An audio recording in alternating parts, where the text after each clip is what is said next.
নমস্কার বন্ধুরা, আজকে মেনু চ্যানেলে আপনাদের স্বাগত জানাই।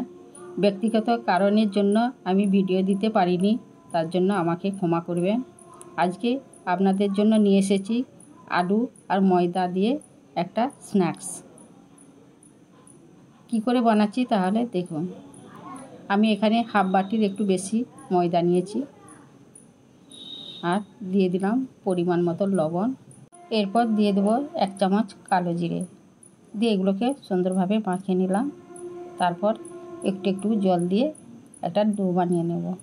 প্রথম থেকে শেষ পর্যন্ত ভিডিওটি দেখার জন্য আপনাদের কাছে অনুরোধ রইল। রুটি যেমন ডো তৈরি হয় সেই রকমই করবেন। আমার বানানো হয়ে গেছে। এবার এটাকে আমি ঢাকা দিয়ে 5 মিনিট রেস্টে রেখে নেব। তারপর চলে গেলাম এর জন্য পুর বানাতে। আমি আলুগুলো সিদ্ধ করে রেখেছিলাম, এগুলো নিয়ে নিলাম একটা থালাতে। তারপর দিয়ে দিলাম পরিমাণ মতন লবণ আর 1 চামচ হলুদ গুঁড়ো, 1 চামচ লঙ্কার গুঁড়ো আর 1 চামচ জিরে গুঁড়ো আর দিয়ে দিলাম চাট মশলা। চাট মশলাটা প্যাকেটটা মনে হয় একটু জল ঢুকে গেছিলো, তার জন্য একটু শক্ত হয়ে গেছে। এবার এগুলো আমি ভালো করে মাখিয়ে নেব।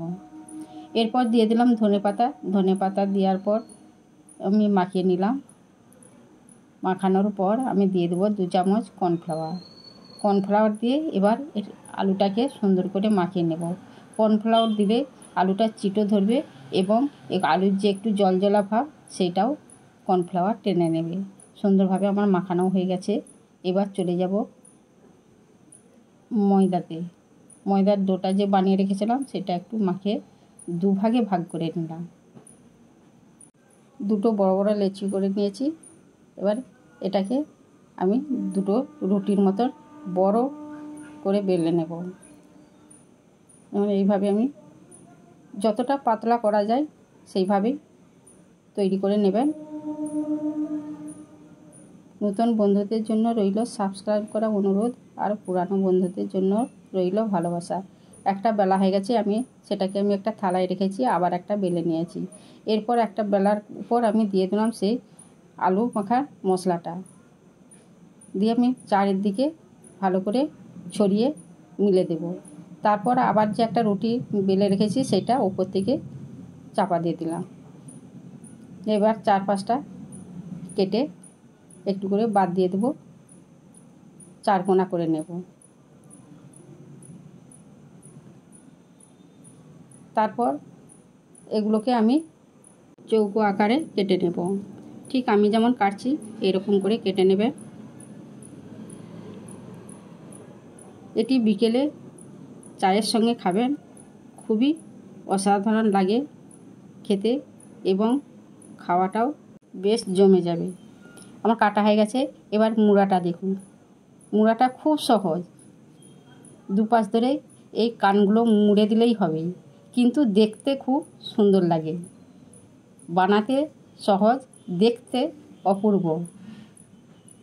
এইভাবে আমি সবগুলোই বানিয়ে নেব। আমার বানানো হয়ে গেছে। এবার আমি চলে যাব কড়াইতে। কড়াইতে তেল দিয়েছিলাম, তেলটা গরম হয়ে গেছে। এবার আমি স্ন্যাক্সগুলো ছেড়ে দিলাম।